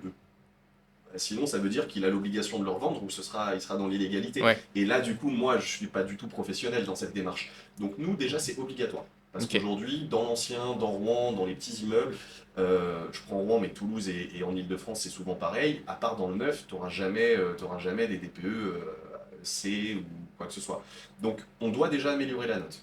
Ensuite, nous, on essaye toujours de jongler entre l'utile, qui va coûter de l'argent au client, et l'aspect investissement, où il ne faut pas qu'il en perde trop non plus. Ouais. Parce qu'on pourrait faire des travaux d'énorme envergure, mais du coup, c'est plus rentable. On n'est plus sur un produit d'investissement, on est sur un produit coup de cœur, et c'est pas notre métier. Donc, on a toujours le juste milieu. On travaille beaucoup, nous, sur l'isolation, sur les fenêtres, sur la circulation, distribution du chauffage. Par exemple, tout ce qui est au gaz, on l'enlève, on Mm. dépose, on met de l'électrique. On isole, on réisole, quitte à perdre quelques millimètres sur le mur parce que ça capte mieux la chaleur. Donc en fait, on fait des travaux qui sont nécessaires, au DPE, pour rentrer dans le cadre de la réglementation et pérenniser l'investissement du client, et deux, qui vont être utiles au confort de son locataire. Parce qu'un locataire qui doit mettre Ouais. le chauffage à fond, payer une grosse facture, ou ce genre de choses, il ne reste pas turnover, vacances locatives. On évite. Donc, même par des petites actions comme ça, en fait, on essaye toujours d'être dans l'amélioration continue du logement Ok. pour faire en sorte que tout le monde soit heureux. Donc, on a cette vision. On travaille, encore une fois, on s'appuie sur nos partenaires. On a des diagnostiqueurs nous, de confiance. Donc, D'accord. on ne fait pas passer n'importe qui, n'importe comment, en lui donnant un billet de 50 euros et lui disant tiens, mais cette note-là. Mm. Ce qu'on fait, c'est vraiment voilà, du travail de qualité où on va en profondeur dans le logement et on fait en sorte que le produit soit cohérent. Ok. Donc tu disais c'est 100% des biens qui... Enfin quasiment Ah oui, oui, on 90-100%. fait Vous enfin, faites des 100% rénovations. des biens sur lesquels on fait des travaux. Il y Ok, a ouais. certains dossiers avec des investisseurs où on ne fait pas de travaux parce que Mm. de leur côté ils veulent pas ou parce que l'enveloppe travaux passerait pas à la banque. Là, on n'a pas le choix, on ne le fait pas. Et du coup, on va quand même chercher des bons DPE. Par contre, ça coûte beaucoup plus cher. Ouais. Donc ça, ils en ont conscience. Mais à partir du moment où on fait des travaux, bah, oui, dans 100% des biens, 100% des cas, on est attentif au DPE. C'est même pas un sujet en fait, c'est une obligation Ouais. totale Ok. pour les équipes de regarder ça. Parce que, comme je te disais tout à l'heure, je reprends cet exemple, mais si je te vends un appartement, tu débutes dans l'immobilier, tu n'es pas au courant de tout, je te vends un appartement DPE, on fait des travaux, il est toujours DPE, bah, dans 11 ans maintenant, tu peux plus le louer. Ouais, Alors que tu as un crédit déjà sur 20 ans. Alors tu peux le revendre, tu auras amorti une partie, ceci, Hmm. cela, mais peut-être que toi, tu l'as acheté pour le garder à vie. Et Ouais. bah, tu pourras plus le louer. Donc je peux pas, on peut pas se permettre chez Loki de fonctionner autrement. Ok. Est-ce que par exemple tu pourrais nous raconter peut-être la plus belle opération que vous ayez fait chez Loki pour un client? Alors, celle dont je suis le plus fier, elle t'intéressera peut-être moins parce qu'on n'est pas sur des gros chiffres, mais je D'accord. vais quand même te donner des chiffres. Mais en fait, celle-là, elle m'a beaucoup touché. Ok. Et c'était il n'y a pas si longtemps. D'accord. D'ailleurs, je pense que c'était l'année dernière. J'ai un rendez-vous avec une personne qui souhaite investir, une dame qui. On a un rendez-vous, je l'appelle. Et avant même que j'ai pu parler, elle me coupe et elle me dit écoutez, moi, je vais être transparente avec vous, je vous passe un coup de fil parce que j'ai appelé plusieurs sociétés. Personne ne veut me suivre sur le projet. Ok. Et moi, j'ai vraiment envie de le faire. Moi, je me dis, mais c'est étonnant, pourquoi les sociétés auraient dit non? Et bon, moi, j'arrive en quatrième ou cinquième position, je sais pas. Je me dis, c'est étonnant. Donc, elle m'explique un petit peu sa situation, maman célibataire, deux enfants, travail classique, tu vois, mais pas, elle roule pas sur l'or. Et en Ouais. fait, elle veut investir pour une raison, elle veut pas gagner d'argent, elle s'en fiche, elle veut sécuriser juste ses enfants. D'accord. Elle se dit, demain, il m'arrive quelque chose, Hmm. je veux qu'ils aient quelque chose. Et elle était locataire. Et en fait, pourquoi elle était un peu pas en détresse, c'est pas le mot, mais elle était un peu perdue parce que personne la suivait, parce que en tout et pour tout, tout inclus, elle avait 80 000 euros. Ok. Et pas d'apport, hein. Enfin, il y avait un petit peu d'apport, mais qui devait être à 5 000 à 7 000 euros, et le reste c'était du crédit, et la banque, pas un centime de plus. Ok. Et je vous suis là-dessus, mais pas un centime de plus. Donc situation quand même assez délicate, elle veut investir, préparer... bon, et ben on a fait le projet, on lui a trouvé je crois que c'était un studio qu'on a transformé en deux pièces, Petit, 2 pièces, mais 2 pièces quand même. Et prix d'achat, frais de notaire, ameublement, travaux, honoraires Loki, on est sorti un petit peu moins de 80 000 euros. Ok. Donc on a permis à cette personne qui veut investir pour sécuriser ses enfants, qui n'a pas des gros revenus, qui n'avait pas un gros budget, bah, en gros, moi je le vois comme je l'ai accompagné dans son projet de vie. Ouais. J'ai accompagné, enfin j'ai aidé cette dame à sécuriser l'avenir de ses enfants. Donc pour moi c'était ultra touchant Hmm. parce que en gros 80 000 euros, personne ne veut le faire. C'est, tu vois, si on parle cash, c'est pas un projet qui rapporte Ouais. beaucoup d'argent à une boîte. Pourtant, tu travailles le même temps dessus que sur Hmm. une colocation de 100 mètres carrés. Donc en fait, il y a beaucoup de gens qui ont dit non, il y a il y a eu des complexités au niveau du financement. Finalement, c'est passé. Et le jour de la signature de l'acte authentique, c'est pas moi qui y étais, je crois que c'était Lionel. Il me l'a dit, elle a pleuré la dame de joie Ah ouais. d'être propriétaire de ce bien-là. Ah, Et incroyable. c'est super touchant, tu vois. Vous avez Donc, investi où pour elle? Rouen, Rouen? juste en périphérie Ok. de Rouen. Et c'était, ouais, c'était, bah, en fait, c'est là où tu te dis vraiment, parce qu'on est, on est capable d'accompagner des gens multimillionnaires Ouais. qui ont un parc immobilier démentiel. Hmm. Et on le fait et avec grand plaisir. Mais ça, c'était vraiment un côté humain où le matin, tu te lèves et tu te dis, ok, c'est pas que du cash, c'est pas que de l'argent, c'est pas que des chiffres et de la Hmm. rentabilité. Et ça donne un sens un peu différent à des fois à des journées. Et ça fait vraiment Ouais, c'est plaisir. gratifiant aussi, hein. Ouais, c'est super gratifiant. Et puis ouais, je sais pas, t'es fier. Moi, en tout cas, j'étais super fier, ça m'a touché. Et voilà, donc c'était cool. Après, Trop bien. on accompagne tout le monde, tu vois. Ouais. On a fait des gros projets. Ce qui m'impressionne, moi aussi, c'est le client avec qui on est sur 8 biens. Ouais. Lui, je pense qu'il a engagé, je pourrais pas te dire exactement, mais il a engagé beaucoup d'argent, il est sur des super beaux produits, il a diversifié sa stratégie Hmm. parce qu'il fait du très bien placé, du plus excentré, il Ok. fait du petit produit, de la coloc. Donc en fait, il a tout investi avec nous sur la zone de Rouen. Donc malgré le fait qu'il ne diversifie pas au niveau géographique, il diversifie vraiment au niveau de la stratégie, sur les emplacements Hmm. intramuros, sur l'exploitation qu'il en fait. Et du coup, ça lui fait un super beau parc, mais c'est impressionnant sur la cadence, tu Ouais. vois. Parce que là, ça doit faire 6 mois qu'on est en pause. Donc ça veut dire qu'en 2 ans, en a fait, en 2 ans et demi, il en a fait 8. Et comment Tu il s'en vois? sort en termes de capacité d'emprunt? Comment il fait? Bah en fait, ça c'est une stratégie que moi je conseille beaucoup aussi à Ouais. des clients qui ont des grosses capacités d'emprunt.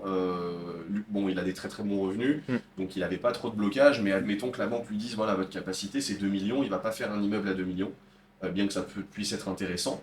Lui en fait il fait plusieurs petits, parce qu'en fait, d'autant plus si les petits génèrent du cash flow positif, Ok. derrière ça rentre dans les revenus, ça rebrasse, en fait, ça recrée de la capacité. Donc il avait une très belle capacité, il s'est positionné que sur des opérations super intéressantes. Ok. Donc on est, Donc, très rentable. ouais, alors on est sur des rendements, après, sur les personnes qui regarderont la vidéo, peut-être que chacun a son avis sur la rentabilité, mais globalement on est toujours entre 7 et 12 bruts de rendement. Donc Ok. sur des villes qui ont l'attractivité de Rouen, moi je considère ça comme très très belle Hmm. renta. Euh, mais voilà, entre 7 et 12 bruts sur la quasi-totalité des projets, avec des projets achetés à des cotes. Donc ça, c'était intéressant aussi. Et ça, c'est impressionnant. Moi, Ok. c'est vraiment les deux clients qui me marquent le plus. Et pas, tu vois très bien, pas du tout pour les mêmes raisons. Ouais. T'en as un qui, en 2 ans et demi, il va en faire Complètement, ouais. 8. Et puis, t'as une dame qui 80 000 euros, Ouais. c'est le taquet du taquet. Mais ouais, c'est Trop bien. c'est ce qui me plaît aussi dans le métier, tu vois, Ouais. cette Ouais, c'est top. différence. C'est Ouais, chouette. tu rencontres beaucoup de gens en plus dans le métier Ah au bah quotidien. ouais, on travaille pas avec tout le monde, parce Ouais. que notre formule, ou peut-être que moi je plais pas à tout le monde, peu importe, mais globalement, ouais, ouais, j'ai beaucoup d'investisseurs en ligne, on a beaucoup d'expatriés, Ok, ouais. et ça, j'adore, parce que c'est vraiment, c'est un peu pareil que la personne dont je te parlais avant, la dame avec ses 2 enfants. Les expatriés, moi, ça me désole, mais je les vois vraiment comme les oubliés de l'immobilier français. Ok. C'est peut-être fort comme mot, mais c'est des gens qui sont à l'autre bout du monde, qui pour certains gagnent beaucoup mieux leur vie que s'ils étaient en France, Hmm. qui ont de l'argent à placer, mais qui ont tellement de barrières. Ouais, ok. Tellement de barrières. Hmm. C'est J'imagine, incroyable. ouais. Donc nous, on essaye vraiment aussi, je dirais qu'à L'accompagnation. peu près la moitié de notre clientèle, c'est des expatriés. Et en gros, on essaye vraiment de bosser avec eux parce qu'il y a des besoins, quoi. Hmm.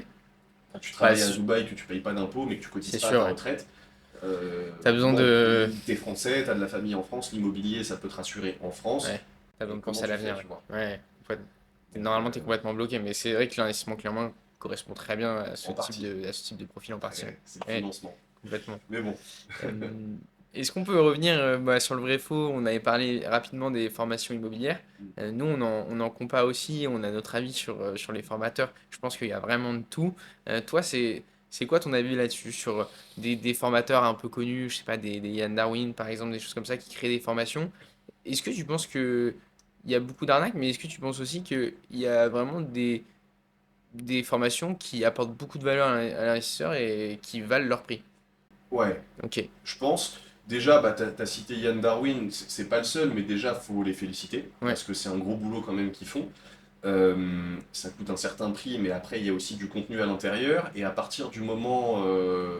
en fait, les formations, elles vont s'adresser à des débutants, mais pas que, parce qu'il y a quand même des thématiques et des modules très spécifiques, mais un débutant, la formation, elle aura toujours un intérêt, elle aura toujours de la valeur pour lui. Moi, il y a vraiment une chose que je reproche à peu près, je vais pas dire à tout le monde parce que j'ai pas acheté les formations de tout le monde, loin de là, ouais.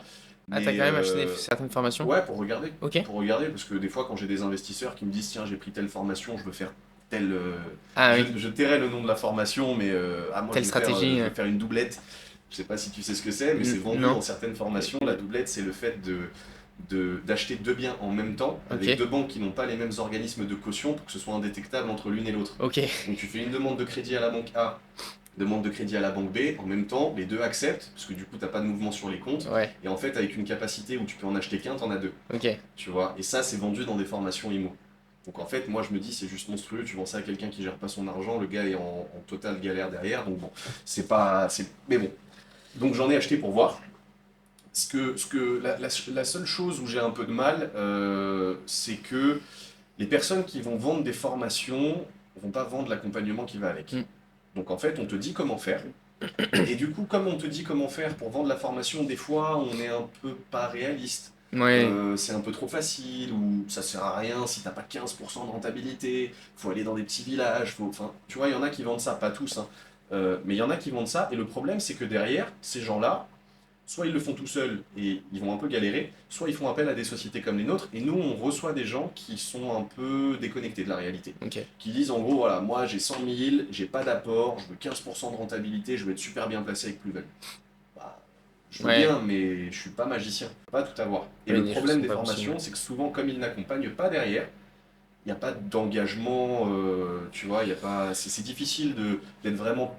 Surtout que c'est une course aujourd'hui à la formation. Je Ouais. sais pas combien vous en avez listé chez Imo Compare, mais On est toujours pas exhaustif, ça c'est sûr, parce qu'il y en ouais, a des tu vois. dizaines qui sortent, mais on a comparé une dizaine. Après, justement, ce qu'on trouve intéressant, c'est qu'on a quelques-unes qui apportent et c'est celles qu'on classe le mieux, qui apportent de l'accompagnement. Parce que, en effet, le problème, c'est qu'il y a beaucoup de formations qui vont appeler un peu à la FOMO, enfin, qui vont appeler à quelque chose de très profond, et donc la personne va acheter un peu de manière compulsive. Sauf que l'étape derrière, après, quand tu as juste un PDF pour investir dans l'immobilier, et que tu dois tout faire tout seul, c'est le nombre de moments où tu vas vouloir abandonner. Et au final, je pense que les taux de personnes qui sont vraiment passées à l'action après avoir acheté une formation, même avec des vidéos, etc., je pense qu'il est très faible. Ouais. C'est pour ça que nous, on les classe pas très bien et on préfère mettre en avant des sociétés qui ont un accompagnement en plus, où en fait vraiment c'est des échanges réguliers avec un formateur, où tu vas avoir des points, par exemple tous les mois, etc., ou toutes les semaines, pour dire bah, où en est ton projet, et avoir une vision directement. Tu peux lui présenter par exemple bah, des opportunités, il va dire ah ça c'est pas mal, etc. Ouais, Donc ça ça on le c'est met sûr. plus en avant parce qu'on trouve que la formule est plus intéressante que voilà, une formation où tu es un peu laissé bah, à l'abandon, quoi, où t'as pas Ouais, d'accompagnement. mais je suis d'accord avec toi et c'est pour ça que j'essaye de tempérer mon discours parce que je suis convaincu qu'il y a des très bonnes formations Ouais, à forte valeur je suis d'accord ajoutée aussi. Ouais. qui permettent d'emmagasiner vraiment beaucoup Hmm, de savoir et du savoir concret utile. Parce hmm. qu'après, il y a aussi beaucoup de blabla hein, dans l'immobilier quand tu Ouais, regardes des formations, l'origine du statut LMNP, des trucs comme ça. Bon, hmm, c'est cool, mais c'est pas du complètement, ouais. concret et de l'activable. Mais je suis convaincu qu'il y a des très bonnes formations. Après, c'est vrai que moi, je me réfère à mon expérience et quand je reçois des clients qui me disent j'ai eu tel formateur, voilà ce que je veux, Ouais, tu vois, je me dis bah non, désolé, enfin, j'ai pas envie de dire vous avez acheté quelque chose qu'il fallait pas acheter ou vous avez pas été formé à la réalité du marché, mais c'est ça qui est compliqué. hmm, ok. Mais je reste convaincu que certains formateurs font très bien leur boulot et pour ça, je leur en remercie parce que c'est beaucoup de travail. Ouais, c'est que. Et puis même ceux qui ont beaucoup partagé en ligne, je pense qu'il y en a beaucoup qui ont participé à démocratiser un peu l'investissement locatif quand même, qui ont eu quand même des gros impacts Ouais, sur pas mal de gens. Moi je sais que j'ai commencé un peu à apprendre, à me renseigner sur ces sujets-là avec des vidéos de formateurs immobiliers. Et je pense que ça a amené beaucoup de gens. Mais moi j'ai appris des choses aussi, hein. Tu sais, Ouais, on peut pas tout connaître dans l'IMO, donc en regardant, en scrollant un peu sur les ouais, réseaux de temps à autre, ah tiens, bah, j'apprends des choses. Après, c'est vrai que l'immobilier a quand même pas une image incroyable, hein. Tu mm. sais, entre les agents immobiliers déjà, ils ont pas une image. C'est vrai que les agents immobiliers ont une image un peu catastrophique. Les agents immobiliers ont une image un peu atroce. Les formateurs, avec tous les problèmes de CPF, ils ont une Ah image ouais, un non, peu non, c'est atroce vrai aussi. que... Mm. Tu vois, c'est compliqué à moins vraiment d'être quelqu'un qui dure depuis des années. Sinon, bon courage à ceux qui veulent se lancer là-dedans. Mais en gros, et nous, on est un peu entre deux, tu vois, parce qu'on est ni agent ni Mm. formateur, mais comme on accompagne les gens dans un projet et que c'est du locatif, en fait, des fois, on pâtit un petit peu de cette mauvaise image que d'autres corps de métier peuvent avoir juste parce qu'on fait de l'immobilier Ok, et ouais. que c'est de l'investissement et qu'il y a des chiffres, tu vois. Mm. Heureusement, c'est pas constant, mais je, je pense que, comme tu as dit, c'est bien parce que ça a démocratisé vraiment l'investissement, mais il y a quand même une mauvaise image qui tourne autour. Et pour certains elle est justifiée. Ok. Ouais, non, mais clairement, il y en a. Mais c'est comme tout, c'est même sur le clé en main, il y a des sociétés qui font un peu moins bien leur travail, comme partout, hein. Ah oui, Il y a du bon et du moins bon, et les formations, c'est évidemment, pareil, hein. évidemment. Euh, et on va parler un peu de ton parcours d'entrepreneur, qui est quand Ouais. même super intéressant.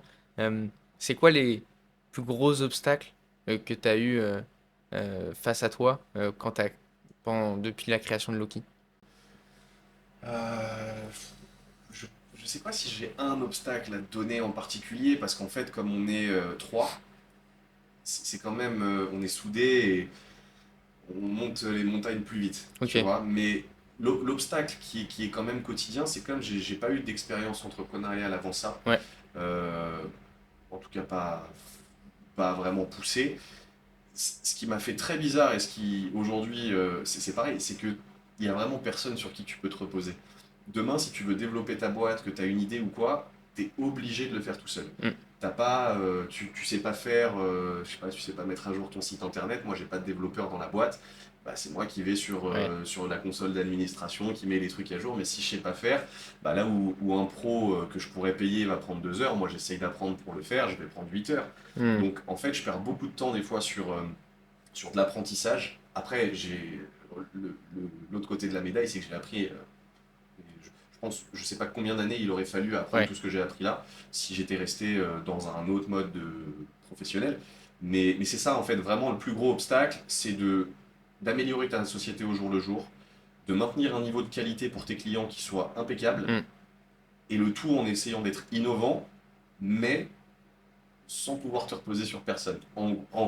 Bien sûr, je me repose sur mes associés, mais ce que je veux te dire, c'est que s'il y a quelque chose qu'on ne sait pas ouais. faire et qu'on veut faire, bah, on doit se débrouiller pour y arriver. Tu peux payer des gens, ok, mais même il faut aller creuser des sujets d'une manière complètement différente. Et ça, c'est vrai que ça m'a demandé un petit peu d'adaptation au début.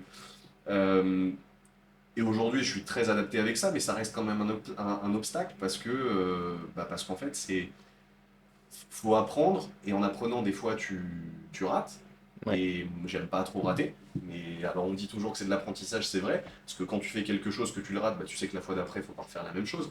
Donc, effectivement, mais voilà, moi, j'aime bien quand c'est efficace, quand ça va vite, quand, tu vois, l'avantage d'une petite société, c'est que quand il y a une décision à prendre, ça met pas un mois. Mm. Ça peut être réglé dans l'heure. Donc, c'est ça qui est dur. Moi, Ok. j'ai ce côté impatient où quand j'ai une idée, quand je veux améliorer quelque chose pour nos clients ou pour nous, je veux que ce soit fait vite et des fois, c'est une tannée. Et c'est vraiment les obstacles d'être- de devoir dépendre que de Mm. toi-même. Ok. C'est pas simple. Il y a des moments où tu as eu peur pour la boîte? Tu as eu peur que ça fonctionne pas sur le Ouais, concept? Ok. ouais. Bah, on l'a lancé en plein Covid. Ouais. Déjà, confinement, enfin bref, confinement, déconfinement, deuxième vague, troisième vague, quatrième vague, je t'en passe. Donc déjà très difficile. Il fallait faire des attestations à nos chasseurs pour qu'ils puissent aller visiter des biens. Enfin, c'était juste une tannée pas possible. Augmentation des coûts des matières premières. Mm. Rupture de stock dans 80% des magasins. Bateaux conteneurs bloqués. On n'arrivait pas à se fournir. Je te donne vraiment juste un déroulé des Ouais. 3 ans, taux multiplié par 4, on annonce des bulles immobilières. En gros, on s'est lancé, je pense, dans l'une des pires périodes pour se lancer dans l'immobilier d'investissement. Donc forcément, il y a des matins où tu te réveilles et où tu te dis, ouah, comment on fait quoi? Ouais. Est-ce qu'on va y arriver?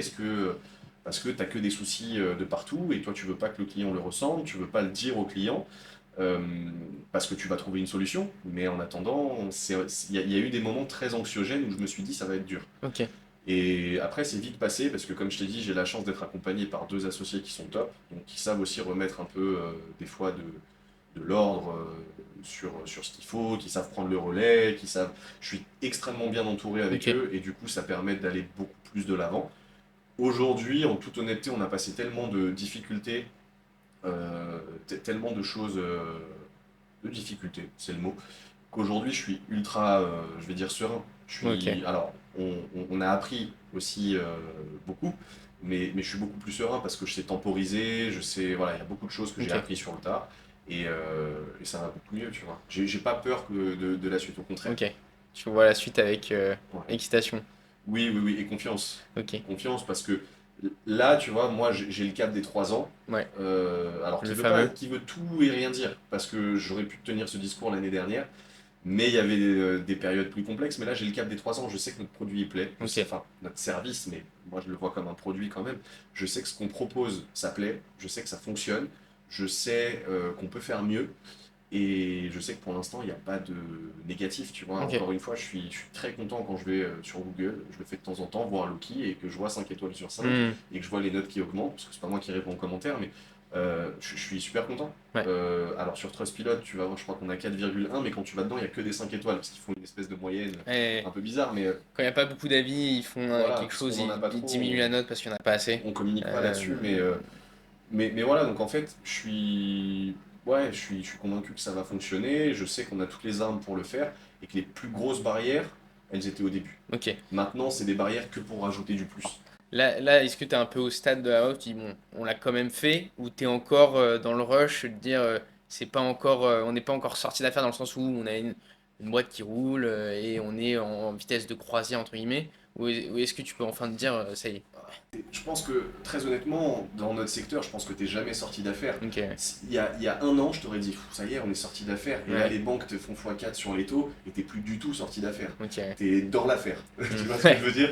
Donc non, je pense que c'est un mix des deux. En ok, fait, on n'est pas sorti d'affaires parce que notre activité, elle peut s'arrêter du jour au lendemain sans qu'on ait notre mot à dire, parce que les banques, parce que le LMNP, on le supprime, parce que ci ou ça, alors on saura rebondir, mais ça peut s'arrêter.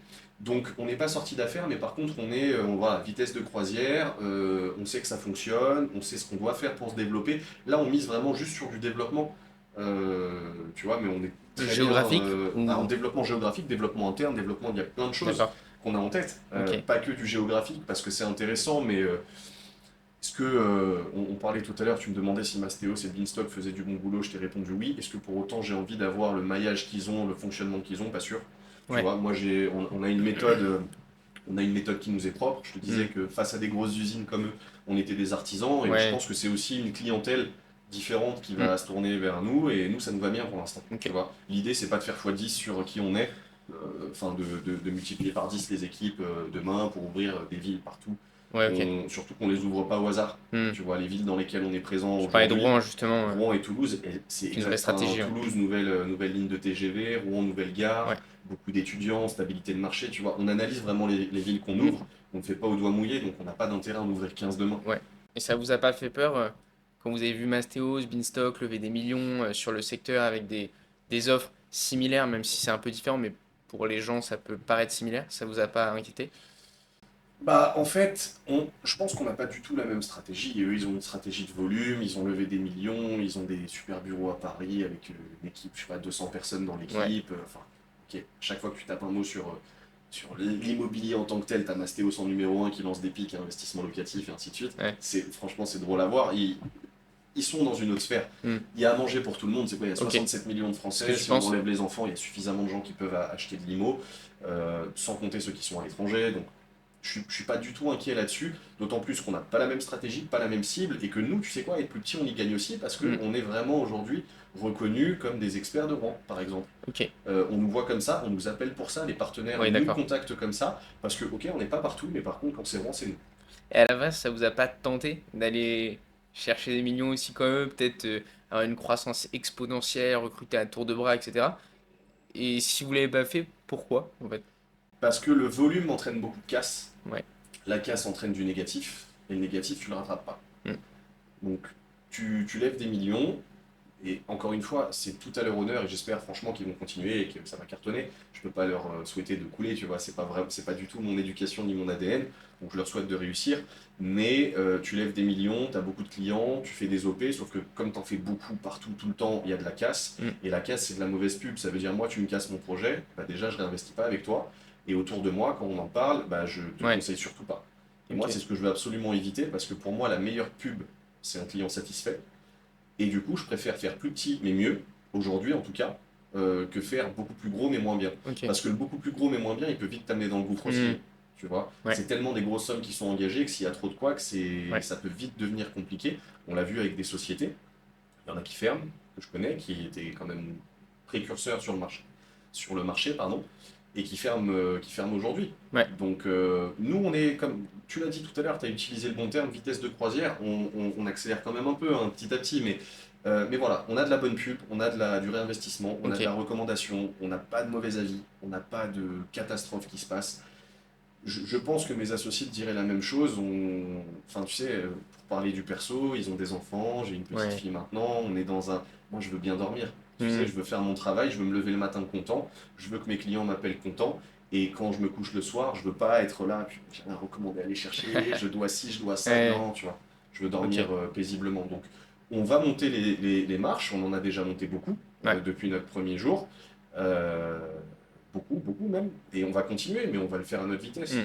Tu vois, les gens auront toujours besoin d'acheter. Donc pour moi, je suis pas dans une dynamique où je fais la course avec Mastéos ou Oui, ok. Beanstock, où, tu vois, ils sont trop loin, ils Ou avec tous resteront les trop autres, même. loin, Parce qu'il y a beaucoup. et on n'a pas la même vision, Hmm. tu vois. Nous, on fait vraiment de l'artisanat. Ok. Je le Et vois comme ça. justement, où tu verrais Loki dans 10 ans? Bah plus loin, il y aurait d'autres marches qui auraient été montées. Il y a beaucoup de projets qu'on a en tête, mais je la verrai pas au niveau de Mastéos.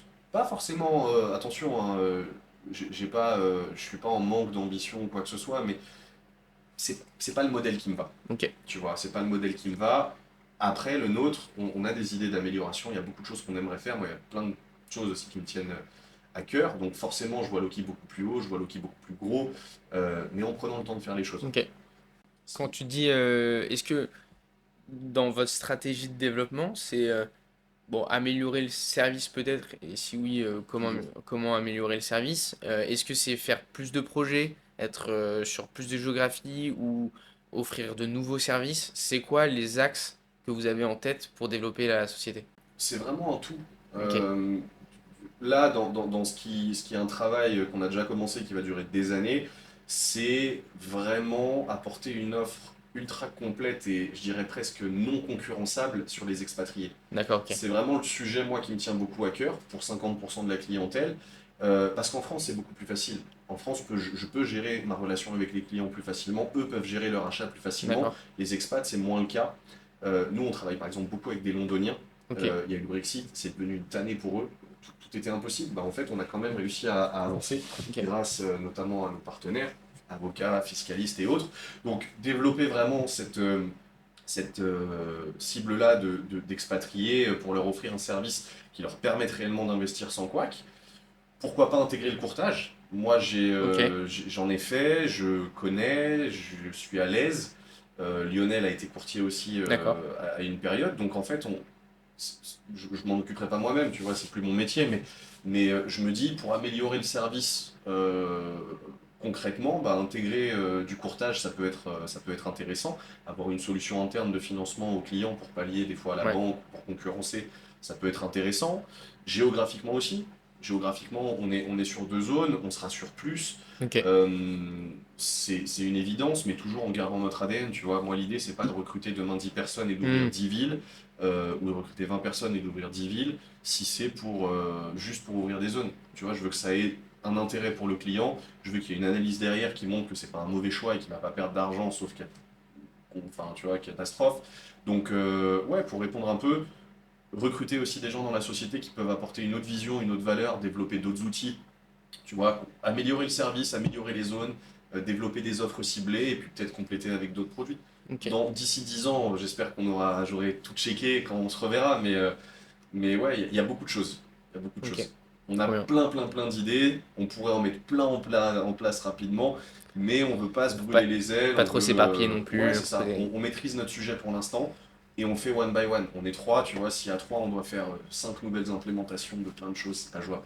Ouais, le sujet, c'est un peu comment réussir à se développer sans trop, enfin, sans entacher du tout le service et la qualité du service qu'on Ouais, parce que propose, ça, quoi. ce serait inacceptable, tu Ouais, vois. On a réussi à bâtir quelque chose où on a une bonne réputation, où on a, et ça, je te le dis en toute humilité, mais j'en suis convaincu, on a un des meilleurs services clés en main aujourd'hui en France. c'est ce qu'on dit aussi sur notre Euh, plateforme, en tout cas. Bah ouais, Sur Imo mais Compare, j'en c'est suis ce qu'on a mis. vraiment convaincu en termes de qualité, en termes de rendu de chantier, en termes de suivi, en termes de proximité avec nos clients, tu vois.